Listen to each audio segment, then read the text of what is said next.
Welcome back everyone. Hi, if you're new, I'm Tori, and today we are finally going to be getting into my top 10 best books of 2025. I know I completely fell off with all of my usual end of year videos, and at this point I'm really not in the headspace to go back and film those videos. I am still going to be rolling out two of them, which is going to be all of my big anticipated releases for 2026 as well as my priority series for 2026. So those are going to be coming the first week of January. But as far as my other end of year videos go, this definitely did not shake out how I was anticipating, but we're just gonna have to put a bow on those and try again in 2026 for those end of year videos. Putting all of that aside, let's focus on the best books of the year. I have 10 really incredible reads that I want to talk about. I think overall this has been a good reading year for me, definitely down in terms of quantity, but in terms of quality, I think I've had a really good reading year, and that is what matters. So if you guys were new to the channel in 2025 and are new to just how I do my top 10 list, I'm just gonna go through this pretty quickly. So I do not include rereads on my top 10 list, and I don't include multiple books in the same series in different spots. If I have started and finished a full completed series in the year and I think that series should be on the list, then I'll include that series in one spot. But otherwise, we're not going to be putting book 5 in the series at number 1 and book 7 at number 2, all of that. We're not going to be doing that. And then finally, the biggest part of the video is that the list is ranked. I say this every year. I just love a good ranking. I love kind of pitting all of my books against each other just to see what was the best of the best. And I think 10 is just such a good, clean cutoff number. And it just really forces me to think about what truly stood out to me throughout the year. So yeah, we are going to start at my 10th best book of the year and just keep working our way down or up the list, whatever, until we get to the number 1 spot, which is the ultimate best book of 2025. So yeah, I think that's everything. You guys know how this goes. These books weren't necessarily published in 2025, just books that I read in 2025. Although we have 3, I think, 2025 releases that made this list. So enough talking. We're going to keep the intro short. I hope you guys had a great reading year. I hope you enjoyed this video. Let's get into it.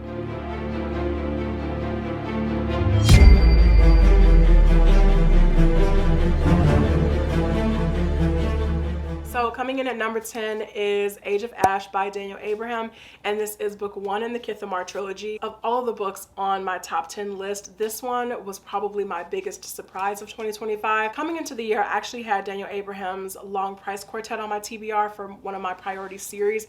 We'll talk about that in a separate video, but just, as the year was going on, I felt like I was never quite in the mood to pick up A Shadow in Summer. But on the other hand, Age of Ash was also on my shelf, and I just felt like this one was speaking to me a little bit more. I think if you are looking for something where you really feel like the setting itself is a character, this is the perfect book to pick up. It just feels like every corner of Kithamar, of the city, is incredibly fleshed out. This might sound a little weird, but I also feel like the characters fit in this world really well. We have a main character, but we definitely circle through other characters in the cast, and just from the different parts of the city that they come from, they all feel like they belong in the city, even though, like I said, we do have a pretty big cast that we circle through at different points of the story. Kind of our main anchor for the story is this girl named Alice, and she's really street savvy. She's been doing what she can to survive on the streets of Kithamar. She has an older brother named Daryl. Her mom is a single parent, and she in a lot of ways is a product of this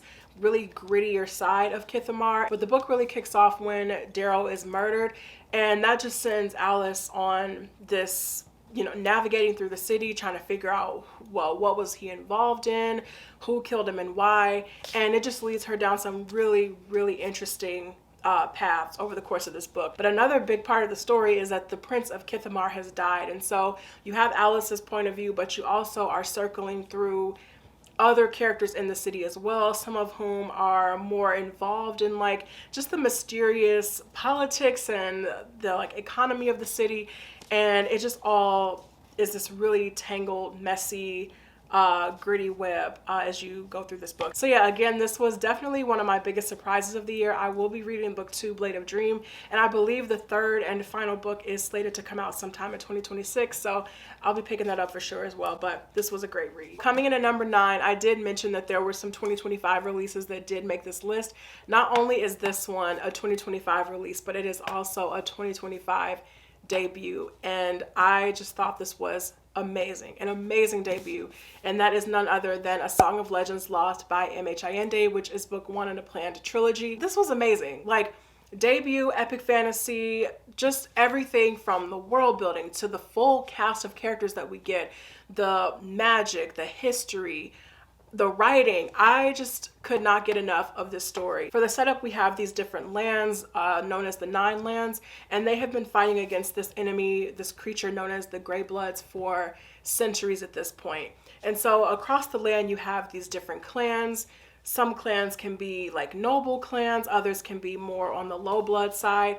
And clans that are noble, especially their warriors, when they go out into battle against Greybloods, they can actually summon their ancestors in battle to help them with the fight. And just that aspect of the story alone had me hooked immediately. Like, Allende's writing is so rich and lyrical. That first time when you do have an ancestor that's summoned in battle, it just feels so, I don't know if musical is the right word, but it's just like it has a flow and a rhythm to it that just feels really like powerful and unforgettable. The description on the back of the book actually only mentions, I think one character, Temmie, who I really love. But this is a full cast of characters, and that's also one of my favorite parts of this book, is how Allende is able to balance all of those different points of views that we get. It's a lot. I want to say it's like 5, or I'm trying to remember. I read this a little earlier in the year.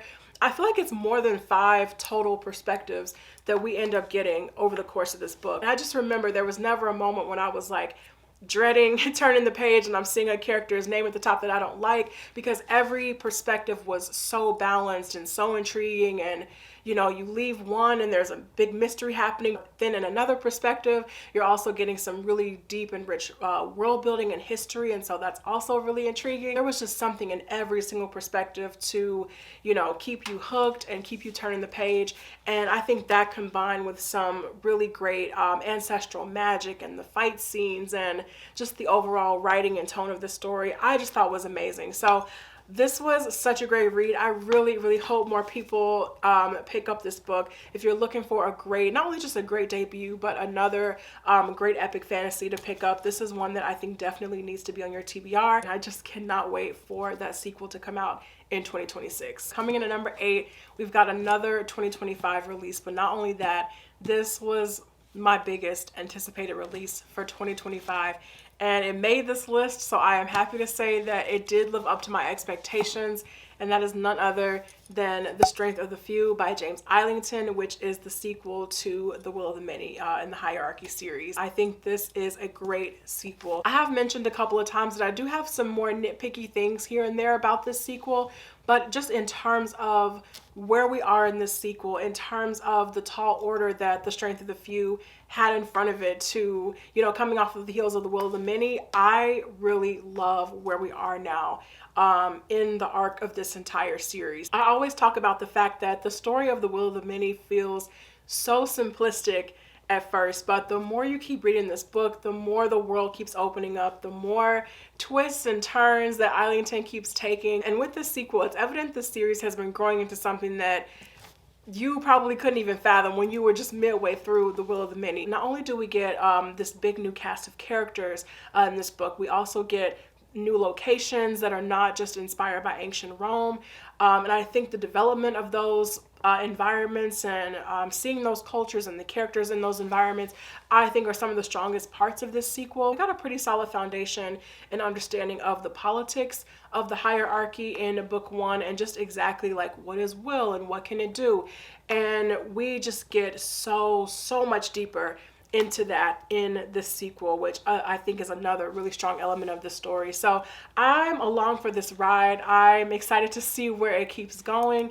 And again, like I love this world. I love these characters. I love how unpredictable this series has been thus far. And even though I do think the sequel had some growing pains in terms of its pacing in some parts, I think just overall the magnitude of the story and how it's being fleshed out and just how engaging it still is with it being so huge, I think is incredible. Coming in at number 7, this one might be a surprise that it's as low as it is on the list, because this is one of my favorite series of all time.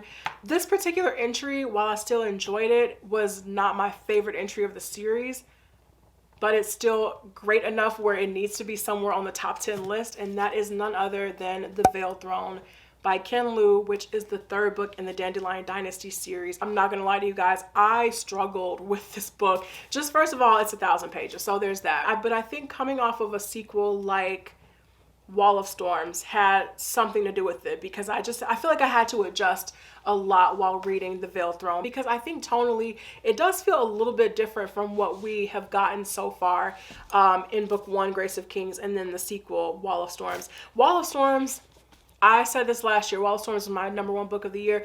Wall of Storms is the greatest sequel that I've ever read in my life. Greatest book too that I've ever read. And it feels like each entry of this series so far is doing something completely, not completely, maybe that's an exaggeration, but it feels like it's doing something, you know, really different for each entry. So with the first book, Grace of Kings, also phenomenal. That was all of the kind of foundational knowledge that we needed, this big history of Dara, all the major players. Book 1 is also fast in terms of, I mean, it's a long book, but it's fast in terms of like hopping around from different characters in different places and just like thrusting you into this world and introducing you to a very large cast over a very large stretch of land. And so you have that going on in book 1. By the time you get to the sequel, Wall of Storms, you know, you have characters who are not only now trying to figure out how to rule and how to lead, and we're being introduced to new characters, and you have a lot of internal conflict going on, not only with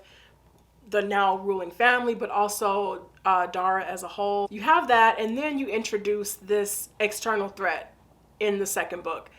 And that just becomes its own really huge and complicated and really intense storyline that happens in the sequel. And by the time you get to a book like The Veiled Throne, that external threat was already introduced, and we know like the outcome of what happened with that external threat. We know where our characters now are and how they were displaced and all of that at the end of the second book. And so now we're in this like interesting, I don't want to say like lull period, but we're in a place now where we know what's happening, like our characters are separated.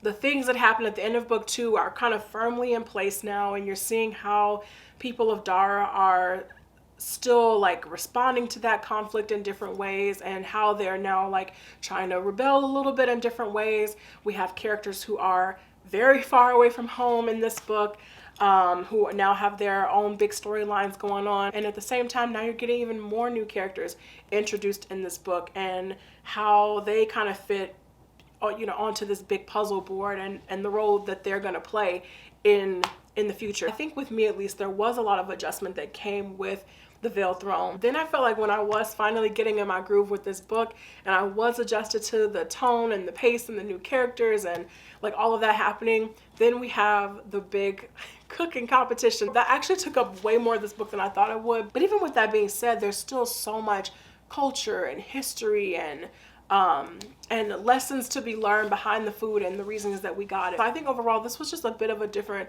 reading experience for me than a book like Grace of Kings and then Wall of Storms. So adjusting expectations, taking a little bit more time to get settled into the new way of things and how the story and the arc of the story is going, I think just took some time. But overall, I continue to love this series and be invested with these characters, and just the incredible story that Ken Liu is weaving, and all of the different story arcs that are currently up in the air right now. Coming in at number 6 is The Faithless by C.O. Clarke, and this is the second book in the Magic of the Lost series. So I did read book 3, The Sovereign, when it came out, and ended up wrapping up this trilogy. And even though I love The Sovereign and I love this trilogy as a whole, if I had to rank the books in this trilogy, I think book 2, this book, The Faithless, is easily still my favorite of the series. I feel like as fantasy and sci-fi readers, we do tend to throw around the phrase political intrigue a lot. I know I do it all the time because, I mean, these books do have a lot of political intrigue, but truly this entire trilogy is top tier political intrigue. This book in particular, I mean the whole series, but specifically The Faithless, feels like one big chessboard. And I think there's actually that kind of analogy in here, but it feels like one big chessboard. And every time you think you're about to win and like move your piece and it's about to be all good, something just completely unexpected happens. A new problem, a new character like just enters the board, and it completely flips around the whole strategy that these characters had. And that happens constantly in the second book. If you guys are unfamiliar, this is an incredible, it's more than just a military series. I think it is kind of marketed as like military fantasy, but the premise of it is that we have this empire called the Balladeran Empire, and they have gone around to these different lands, and they have taken child soldiers. And one of our main characters, Terrain, was one of these child soldiers who was taken years ago. So I mean, she's lived her life doing the Empire's bidding, leading these like military campaigns, all of that. And so book one starts when Terrain has to go back to her homeland of Cazal that she was stolen from, and basically try to quell this rebellion that's been brewing. And so that's one part of the story. On the other side, we have our other main character, Luca, who is the princess of Balladear, and she is also in Cazal because she's also trying to stop this rebellion, but she's trying to do it because she wants to get her uncle off of her throne and basically prove that she can lead and she's the person for the job, all of that. And so you have the two of them with their different motivations growing closer together. And by the time you get to the Faithless, you have characters in really difficult positions of loyal, like motivations are tested, loyalties are tested. So, and also in a lot of ways, Terrain is a character who still feels like very much an outsider in her own homeland. And you just have her motivations and desires bumping up against Luca's desire to be on the throne, but also the fact that Luca really cares for Terrain and vice versa. But I feel like it reaches a point in this sequel in particular where it all just becomes really emotionally heavy in a lot of ways, and character motivations and loyalties, and just that rock and a hard place of always trying to do the right thing, but knowing you're gonna hurt the other person just is so good in this book. I love the dialogue in this book. I love the conversations that our characters are having with each other. And just, you know, you as the reader, you feel like you understand and you see all sides of this big board that's going on. And like, it's good. Now, you guys, let's get into the top 5 best books of the year. So, and also my camera battery just recently died, so it's been a couple hours since you saw the last clip, so if it's a little darker, I apologize. But getting into the top 5, this number 5 spot, this is the earliest book that is making this list. I read this, I think, like back in January or February, and it's a book that has just truly stayed with me all year long. I'm already showing you. Just incredible. This is Lost Art Dreaming by Suyu Davies Okumbawa, and I'm always especially impressed when a novella can blow me away because, first of all, it's incredibly short, and Okumbawa just packs so much in here for this novella to be the size that it is. This could have easily been a 400, 500 page book, but I think just the story is so concise. What Okumbawa is trying to say is so concise, and it just boils down into this really, really perfect story that we get here. If you do pick this up, I only ask for one thing, and that is that you do not look at the average rating for this book. Actually, I'm going to say that for another book that's a little higher up. Just, if it sounds good, if you like what you're hearing, just go give this book a try. Like, put it on hold at your library if you don't want to outright buy it just yet, or give it a chance and just pick it up at your local bookstore. Like, just, I highly, highly recommend this one, you guys. So the marketing for this says that it's like that movie Snowpiercer, which I really enjoyed, meets the book The Deep by River Solomon, which is another novella that I also really enjoyed. And normally I don't really care when publishers are like, oh, this is like X meets this and blah, blah, blah. I'm not usually fazed by that, but in this case, I see it. Like, I get it. I think if you do like those two things, those put together makes perfect sense for this book. There's a couple of like big storylines happening, but kind of the major premise that we have is that these 5 large towers were built off the coast of West Africa in response to climate disaster, economic disaster, all of that. The way that the tower is structured is that it's structured by economic class. So your very wealthy people live on the top floors, your like middle class live in the middle. This is like very self-explanatory now that I'm explaining it. And then the lower class lives on the bottom floors, and the bottom floors actually go into the ocean. And so in the novella, we're following 3 different characters one from each part of the tower, and they have to come together because there's a problem with the tower, and they have to basically work together to figure out what is going on before the tower is destroyed or takes any more damage like other towers have done in the past. And so that's one big story happening. At the same time, we're getting some flashbacks and, getting glimpses of what actually happened in the past. And, we're hearing a little bit about the history of when these towers were being built and why, and characters who were living in the places where the tower was being built, and just how they completely got the short end of the stick and were just completely dehumanized and left out of this big project. But also, the more you start to go into the story, those ancestral themes and the themes of community that I loved so much about The Deep, we start to see that a lot in Lost Ark Dreaming as well. And I think the way that it's woven into the overall story is just so incredible. There were a couple of parts in this book where I just got very unexpectedly emotional, and that's kind of stuck with me. I love this. Absolutely love this. Easily one of my favorites of the year, which is why it's so high up. And I just cannot wait to read more from Okumbawa. I have had his book, Son of the Storm, on my shelf, so I definitely want to get to that sometime in 2026 because I just want to read more of his work. Guys, coming in at number 4. This book is so good. So if Lost Ark Dreaming was the earliest book that I read in the year that's making this list, this next book I quite literally just finished the day after Christmas. It has been sitting on my shelf since it came out. Some of you guys have even been in the comments being like, this was one of my favorites of the year. Like, you have to get to it before 2026. And I kept saying, yes, I'm gonna do it. Finally did it. You guys. Birth of a Dynasty by Chinaza Bado was incredible. This was another short book. The short books are killing it right now. I've been reading 1,500, that's an exaggeration. I've been reading these huge books.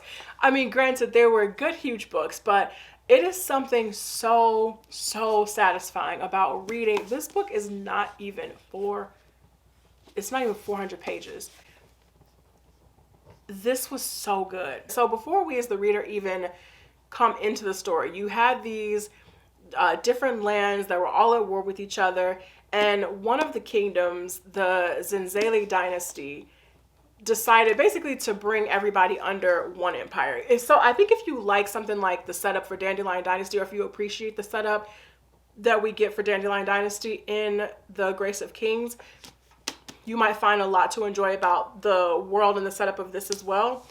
I mean, totally different stories, different tones, all of that. But I think just in terms of setup wise, you get what I'm saying. So you have these warring kingdoms. They were brought under kind of one empire, but also there is a huge prophecy at the heart of the story that, essentially is saying that if one child marries another from different, a different high noble family, then that will basically bring an end to the Zenzele dynasty. We have kind of all of that laid out as the foundation, and we have our two main characters, Mkuru and Zecora.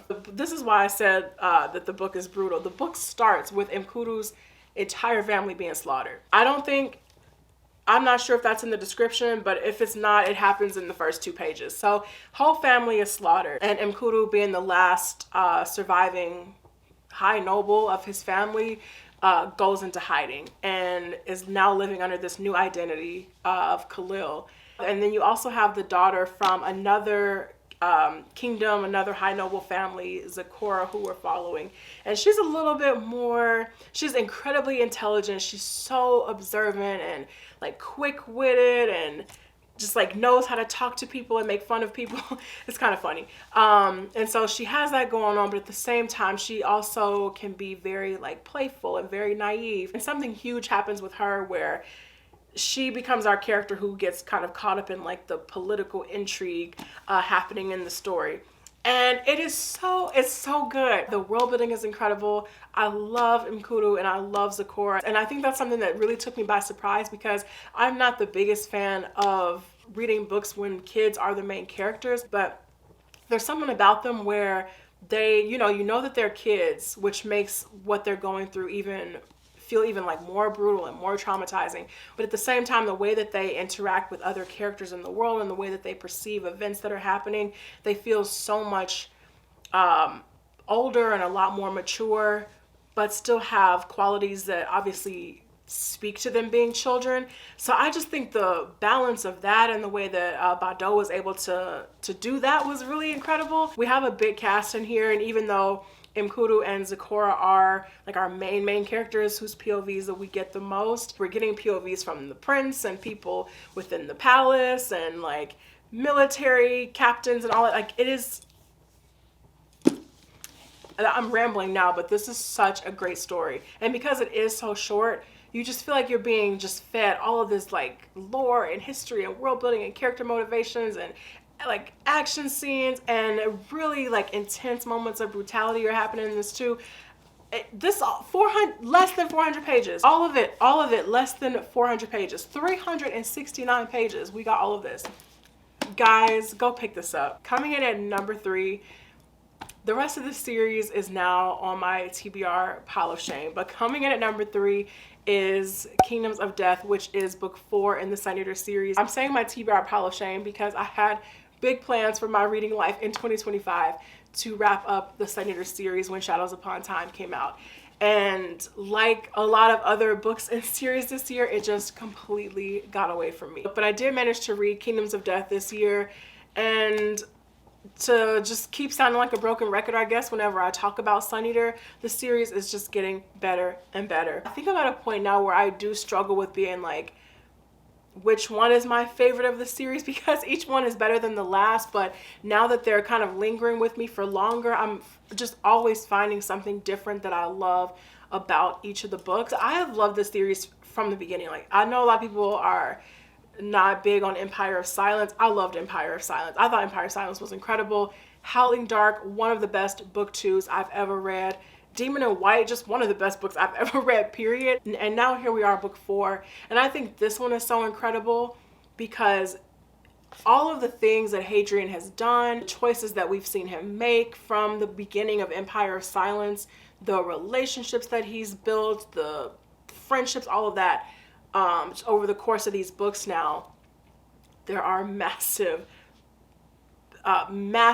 devastating, brutal, traumatizing consequences to all of that. And you feel like in book 4, this is where the bill really came due. I mean, I know the series is not over, but like this book was a lot. I was gonna say borderline grimdark. This is like pure grimdark. The things that Hadrian goes through, what he's subjected to in this book, just the monumental losses that he suffers in this book are unlike anything that I've read in a long time. So reading this was just a really emotionally draining and devastating experience. And the more you keep reading Kingdoms of Death, the more you're just like, no, these CLs, they gotta go. We've always known how brutal and how terrifying the CLs are, but it's different in Kingdoms of Death. It's a different level, and having to watch Hadrian and the rest of these characters that we've come to know and love and care about just really be up close with the C. Elson in this one was too much.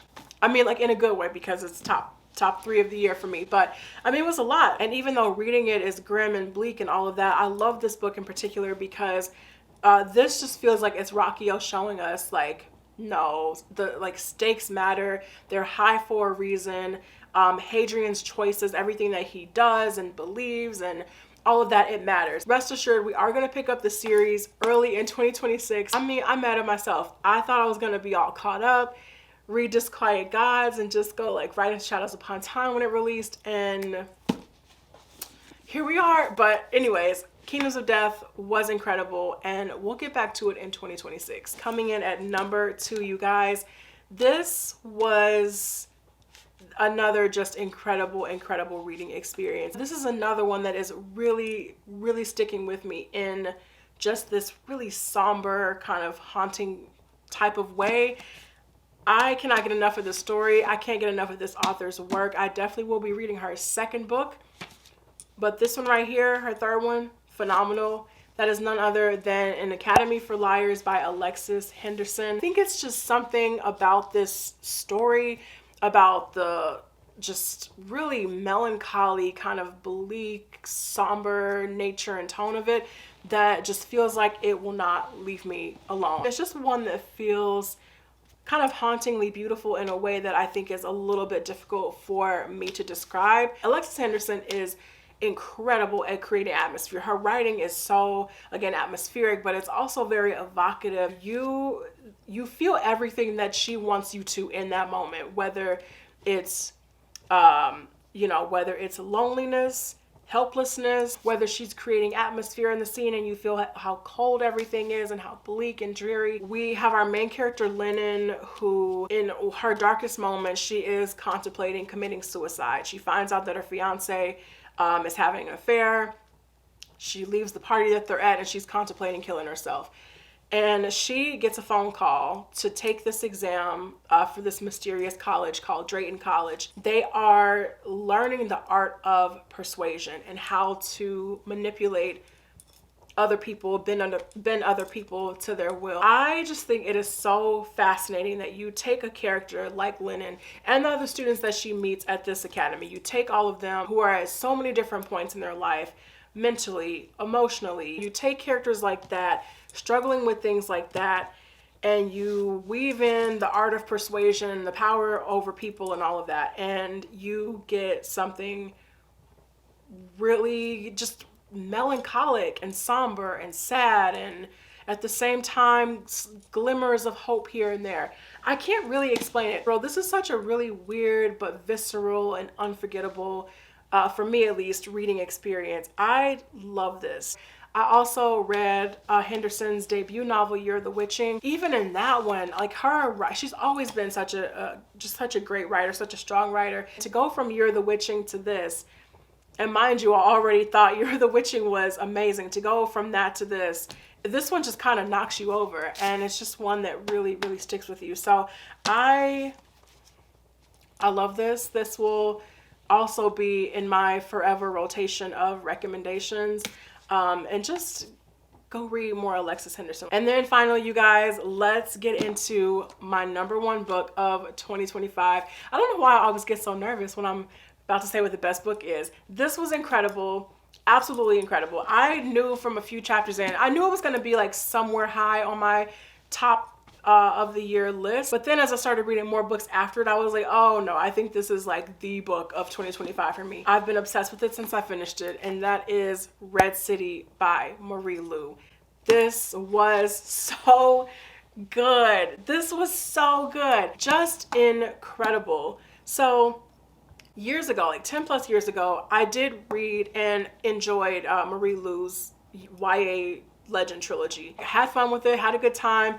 And then I knew she was publishing other things over the course of the years, but I just never really kept up with her books that were coming out or anything like that. And so now, fast forward all the way to 2025, here we are with her adult fantasy debut. And I feel like now I have to go back and read her other stuff because I'm like, oh wait, did I just become a Marie Lu fan again in 2025? What is going on? So the marketing is saying that this is like The Godfather meets The Magicians. And a few months ago when I first recommended this, after I finished it, I was like thinking, yeah, I can see that, like for sure. I'm not a big fan of the book Magicians, but I love the TV show. And then Godfather, not like a fan one way or the other. I don't really care. But I kind of shook it up and I was like, no, if you like the book Lexicon by Max Berry with a little bit of the Greenbone saga by Fonda Lee, and again, I know like Greenbone, Godfather, there's inspiration there. But you get my point. But anyways, back to the actual premise of this book. So we are following two main characters. Our female character, Sam, main male character is Ari. And at the heart of the story, this is really bad explanation already. At the heart of the story, you have these syndicates that exist all over the world. But in our main setting of this book, Angel City, there are two major syndicates that have been rivals for decades. And so, Sam, she comes from a single parent household. Mother was an immigrant.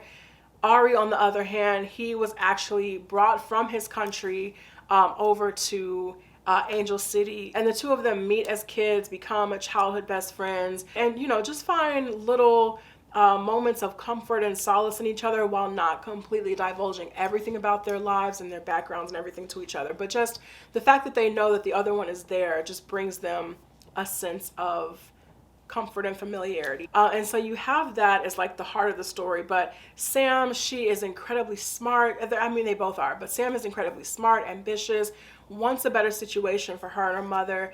And she gets roped up into one of the syndicates in the city and just almost immediately becomes so intoxicated by their wealth and the power and the influence and the salary that she's making, and just this whole life flipped upside down basically overnight. And of course Ari, he's working with our rival syndicate, and he's staying in it for reasons also pertaining to his family, because he wants better for his family as well. So I mean, you have the two of them, these childhood best friends, that are just caught up in all of that mess. But the coolest thing about this book is that these syndicates use alchemy as a weapon. I just think the way Marie Lu just explores that in this book is so cool. Like, alchemy, I can't even explain it. Can't explain it. Just go with me. They can transform like random objects into weapons, and it's a whole thing. It's a whole science behind it. Don't ask me to explain the science. I don't know. Like, but the way that Marie Lu like weaves it into the story and uses it like in different action scenes,